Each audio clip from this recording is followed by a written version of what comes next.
Selamat pagi, sekali lagi kembali dalam sesi yang kedua. Minggu yang kedua kita akan sama-sama mempelajari market research dan juga predict your profit. Nah, minggu lalu kita sudah mempelajari tentang know your competitor. Nah, sekarang kita akan sama-sama mempelajari apa itu riset pasar dan entrepreneurship dan pengusaha, entrepreneur, wirausaha harus bisa bagaimana kamu meriset pasar dan juga bisa memprediksi keuntungan kamu.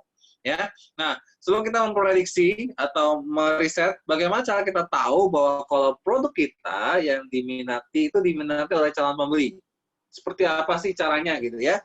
Bagaimana cara kita tahu kalau ide produk kita itu bisa diminati oleh calon pembeli kita? Yaitu yang pertama adalah tanyakan saja kepada calon pengguna.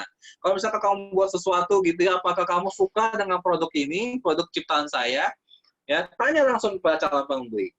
Yang kedua adalah melihat seberapa banyak pesaing yang ada di bidang itu. Semakin banyak pesaing dalam bidang itu, maka semakin banyak minatnya pastinya.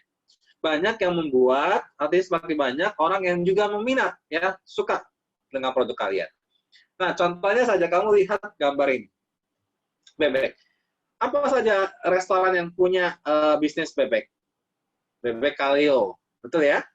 Bebek apa lagi? Bebek tepi sawah, betul. Apa lagi? Bebek apa lagi? Haji Selamat. Nah, itu banyak sekali ya. Dengan banyak gambar saja, ini bebek Kalio ya, bebek tepi sawah, bebek Haji Selamat ya, bebek Mengil. Nah, ini dia. Dengan begitu banyak sekali pesaing yang ada, berarti bisnis ini banyak minatnya. Oke. Nah, kalau begitu kita bagaimana cara kita melakukan riset kecil-kecilan? Ya, di kelas 10 kita akan sama-sama mempelajari riset secara kecil dulu, skala kecil. Bagaimana caranya? Yang pertama, pelajari apa yang disukai pelanggan. Ya, kita lihat si pelanggan itu suka apa sih? Nah, yang kedua, apa sih kelebihan dari produk kompetitor? Misalnya kita pengen bikin kedai kopi, pasti pesaingnya banyak ya. Apa? Starbucks, betul ya? Apa lagi? Janji jiwa, ya kan?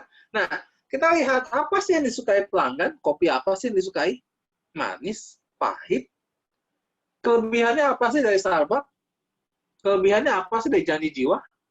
Kita pelajari, kita riset, kita cari tahu. Nah ya, ini sangat menarik. Nah ini ya, kopi kenangan, banyak lagi Max Cafe, ya. Kita riset, Bengawan Solo, wow banyak sekali pesaing-pesaingnya nih. Jadi kopi jenis apa sih yang disukai oleh customer, yang disukai oleh pelanggan? Coba kita pikirkan 1 menit deh, coba pikirkan. Ya, pikirkan satu jenis produk apa yang ingin kamu buat. Ya, coba kamu pikirkan. Jenis produk apa yang ingin kamu buat. Nah, ketika kita tahu rasa kopi yang bervariasi, caranya gimana? Kita riset, kita cari tahu. Kita mau bikin kopi tadi ya. Kira-kira variasi kopi apa sih yang disukai oleh customer? Itu yang pertama. Yang kedua, kalau kita bisa buat kuesioner, gitu ya, kita tanya mereka dengan bentuk tulisan, apa sih minat mereka terhadap kopi? Produk yang kamu tawarkan. Contoh, produk kopi seperti apa yang mereka inginkan sih sebenarnya? Itu yang pertama. Yang kedua, berapa sih harga yang bersedia mereka bayar? Kalau kamu saya bikin kopi, berapa sih harganya? Kamu pengen bayar, berapa sih harganya? Yang kedua, syaratnya apa untuk kopi yang kamu buat? Kritiknya apa? Ya, itu yang kedua.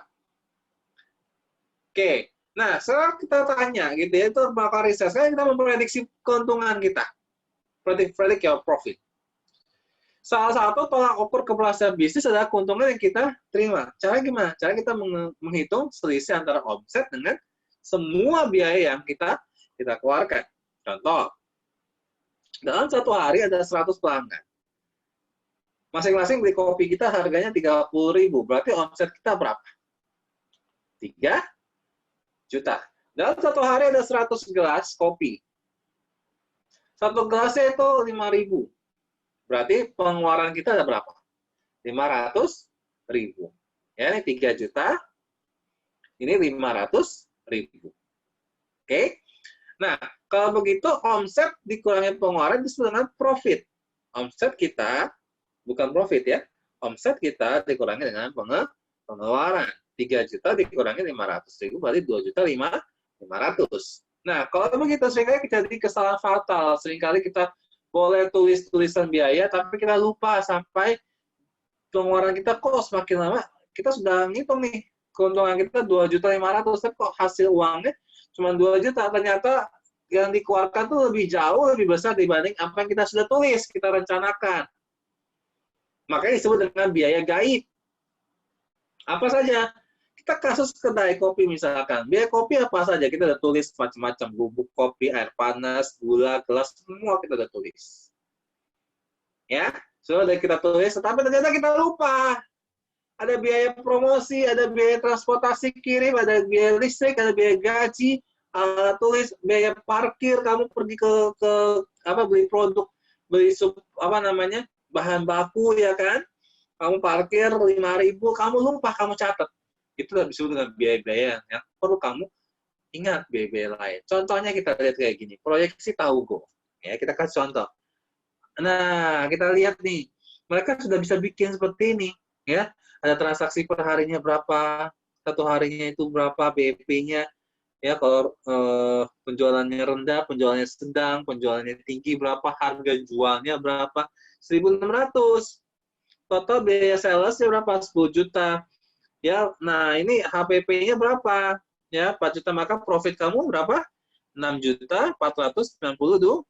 Kamu lupa ada gaji karyawan, ada minyak dan lain-lain. Kamu harus kurangi total biaya operasional, maka profit bersihnya 0 BP-nya. Makanya harus jual minimal serendah-rendahnya adalah 400 tahu. Biar dapat profit paling rendah ada 2.496.000. Nanti kita akan lihat ya satu-satu. Nah, bagaimana cara menghitungnya? ROI-nya, Return of Investment. Itu total penjualan dikurangi dengan investasi dibagi dengan investasi dikali 100%. Jadi ROI sama dengan investasi dibagi dengan laba bersih. Contoh, saya kasih contoh deh ya, gampang. Investasi kamu sebesar 10 juta. Kamu penjualannya 15 juta. Berarti peroleh berapa? Labanya 5 juta. Betul ya? Maka bagaimana return of investment-nya? ROI-nya berapa persen? Dalam persentasenya, yaitu 15 juta. Total penjualan dikurangi berapa? Investasi 10 juta dibagi dengan laba bersih. Laba bersihnya berapa? 10 juta. Dikali dengan 100%. Dibagi dengan investasi ya, bukan laba bersih. Ya, dibagi dengan investasi kali 100%. Maka ROI-nya sebesar 50%. Kita lihat situ ya. Maka disimpulkan tingkat ROI-nya adalah sebesar 50%. Atau kalau misalkan investasi dibagi laba bersihnya berapa? 5 juta. Yaitu 10 juta dibagi dengan 5 juta. Yaitu 2%.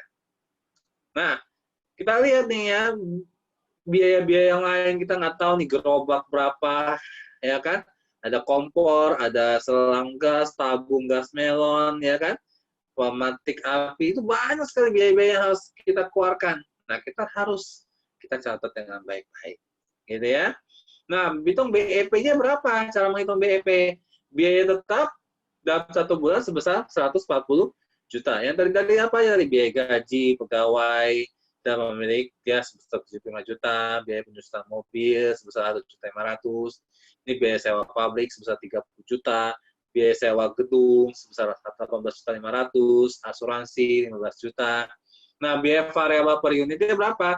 75.000, terdiri dari apa aja? Biaya bahan baku, biaya tenaga kerja, biaya lain-lain ya, 75.000 total ya. Nah, harga jual tiap unit adalah 95.000.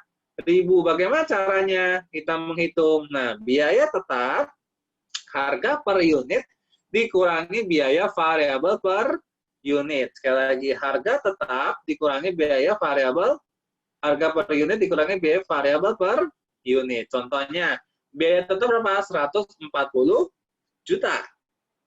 Ya, harga per unit berapa? Harga per unit tadi 95.000, harga jual dikurangi dengan biaya ini ya, biaya variabel ya. Disebut dengan 95.000 dikurangi 75.000 dikurangi berapa? 20.000 ya. Berarti 140 juta dibagi dengan 20 ribu. Jadi berapa? Biaya BEP per unitnya sebesar 7 juta. Jadi BEP unitnya adalah 7.000 ya per unit. Nah, BEP dalam rupiah gimana caranya? Biaya tetap dibagi dengan kontribusi margin per unit dibagi harga per unit. Biaya tetapnya berapa? 140 juta dibagi berapa? Ya, kontribusi per margin tadi 20.000 dibagi 95.000 harga per unitnya. Berarti 140 juta dibagi 0,2105 ya, sama dengan 665.083,135. Jadi BP per unitnya adalah 665.083,135. Nah, di sini ada beberapa tipe dari customer. Yang pertama adalah prospecting, ya. Prospecting of the first time consumer. Saya akan menjelaskan masing-masing di dalam Zoom class nantinya. Yang kedua adalah loyalty. Yang ketiga adalah cross-selling atau upselling. Nah, yang keempat adalah win back ourselves. Nanti sangat menarik, perhatikan baik-baik. Nanti contoh-contohnya saya akan jelaskan satu persatu. Ya, seperti apa itu prospecting, seperti apa itu loyalty, customer yang loyal itu seperti apa, customer yang cross-selling bagaimana, customer yang upselling gimana, dan atau yang customer yang win back ourselves. Saya akan berikan dengan contoh-contoh yang lengkap. Oke, demikian video pembelajaran kita hari ini. Kita akan masuk segera dalam Zoom meeting kita hari ini. Sampai ketemu lagi minggu depan. Selamat liburan. Tuhan Yesus memberkati kita semuanya.